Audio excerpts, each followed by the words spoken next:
President Biden insists he will stay in office until the end of his term after dropping out of the 2024 race. Former President Trump saying the following: he is not fit to serve. And I ask, who's going to be running the country for the next 5 months?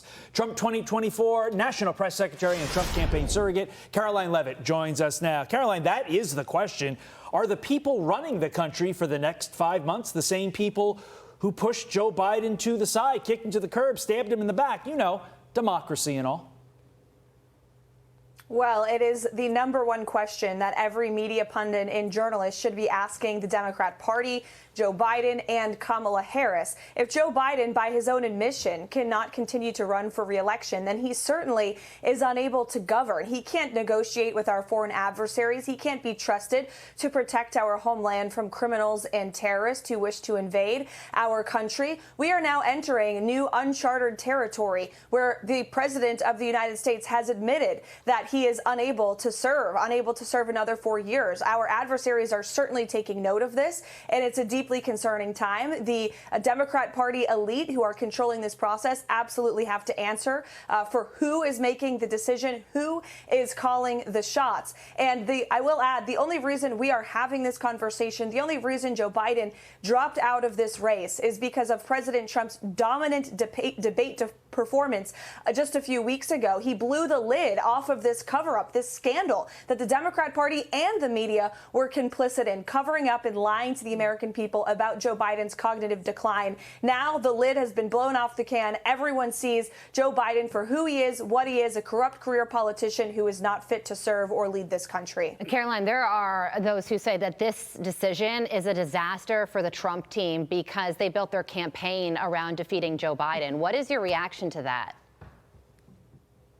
Absolutely false. We have built our campaign off of President Trump's winning message of making this country great again, making this country strong again, securing our border, bringing down the cost of living for all Americans, ending the wars that Joe Biden's weakness has got us into in Ukraine, in the Middle East, and everywhere else abroad. We've built our campaign off of reaching out to voters from all demographics in all corners of this country. President Trump will continue to do that no matter who the Democrats decide their nominee is going to be. And if it is Kamala Harris, well, guess what? We feel better about our chances because she is a radical liberal from California who supports insane policies such as a ban on fracking, which will hike up the cost of living, such as no bail for violent criminals and rioters. That's who Kamala Harris is. While Joe Biden was supported by a lot of California elite, she is a California elitist, out-of-touch liberal. So we look forward to watching the Democrats decide who their nominee is going to be, because it is the Democrat Party who has supported the disastrous policies that are deeply unpopular with the American public. And President Trump is running on a message of common sense, of unity, of success, and that's a winning message no matter who we face. You obviously planned for this in some way, shape, or form, because you released a commercial immediately after the announcement. It sounded like you were editing this, up all night while Joe was up all night writing his letter. Take a look at the ad. Kamala was in on it. She covered up Joe's obvious mental decline. Look what she got done. A border invasion, runaway inflation, the American dream dead. 15 seconds to you. Who else are you planning on as opponents for Donald J. Trump?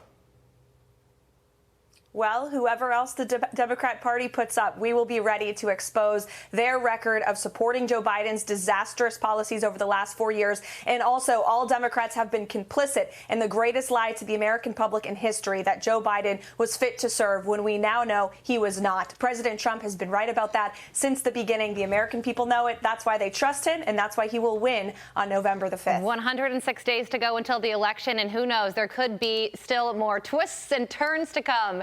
Karoline, thank you so much for joining us. I'm Steve Doocy. I'm Brian Kilmeade. And I'm Ainsley Earhart. And click here to subscribe to the Fox News YouTube page to catch our hottest interviews and most compelling analysis.